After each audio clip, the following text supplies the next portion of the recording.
Olá, mulheres, sou Rose de Sá e estou aqui mais uma vez com meu coração transbordando de alegria para continuarmos a leitura do livro Mulheres Improváveis, da pastora e mentora Viviane Martinello. Estamos quase na reta final da leitura deste livro abençoado e hoje nós vamos continuar o capítulo 10, Lugares Improváveis. Cavernas e conexões improváveis. Cavernas como a de Adulão costumam nivelar olhares e padrões. Os amigos improváveis de Davi na caverna de Adulão revelam essa realidade. 1 Samuel capítulo 22, nos versos 1 e 2, a palavra do Senhor nos diz: Davi fugiu da cidade de Gate e foi para a caverna de Adulão. Quando seus irmãos e a família de seu pai souberam disso, foram até lá para encontrá-lo.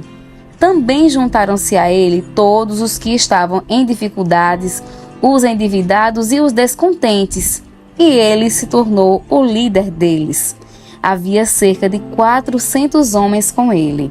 Quem enfrentou as próprias tempestades, venceu dores e deu um novo significado à sua história, não tem tempo ou coração para julgar ninguém, pois compreende que todos precisamos ser olhados com bondade e misericórdia quando caímos ou falhamos.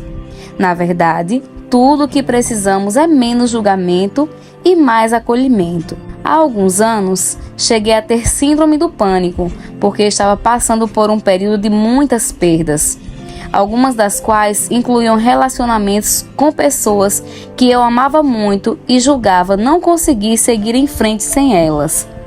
No entanto, foi justamente nesse vale de dor que descobri que algumas perdas são ganhos.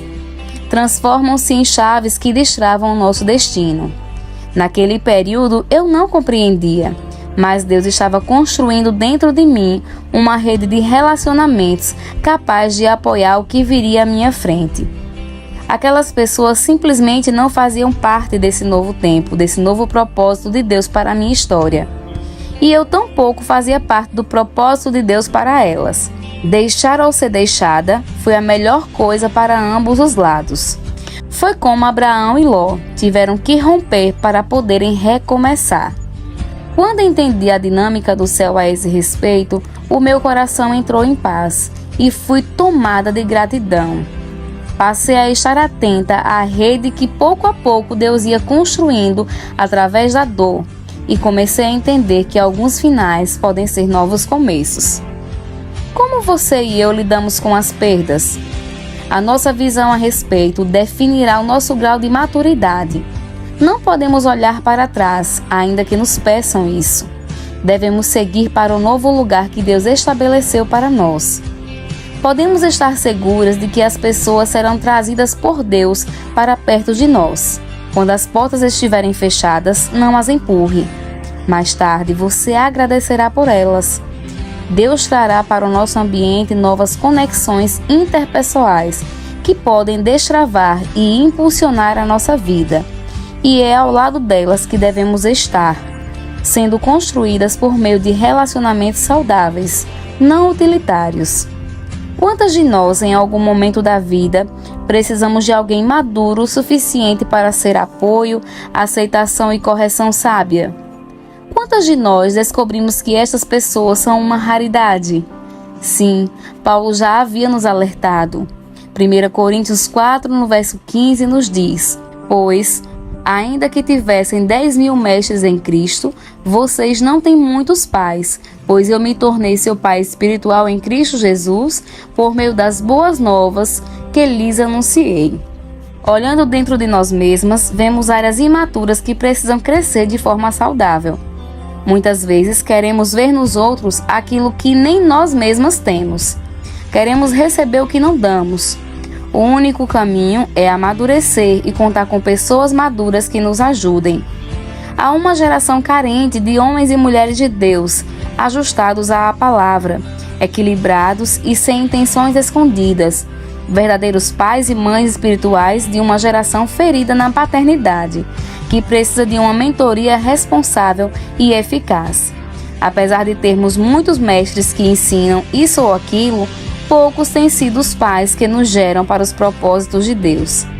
Peça a Deus para que você se torne a mãe de gerações e que Deus a encaminhe a pais e mães espirituais, como Paulo foi com Timóteo.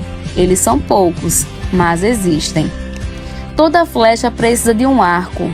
Onde quer que haja um arco, existe uma flecha voando em direção ao seu propósito. Os arcos são raros.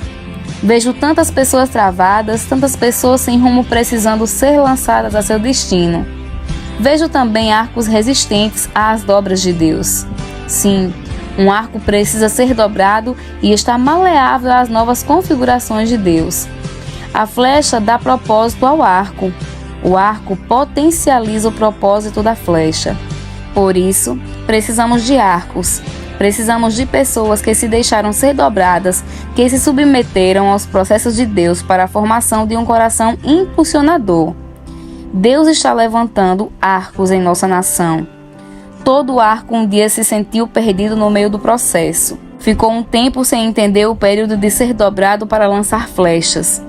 O retrocesso muitas vezes é um convite a esse lugar de reconstrução. As flechas são polidas, mas os arcos são dobrados.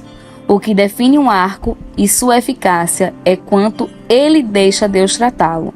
Quanto mais arcado, mais eficaz. Os arcos são raros, por isso tão preciosos. E assim, concluímos o capítulo 10 do livro Mulheres Improváveis. Sou Rosa de Sá, com muito amor e carinho te espero para o próximo capítulo. Um grande abraço.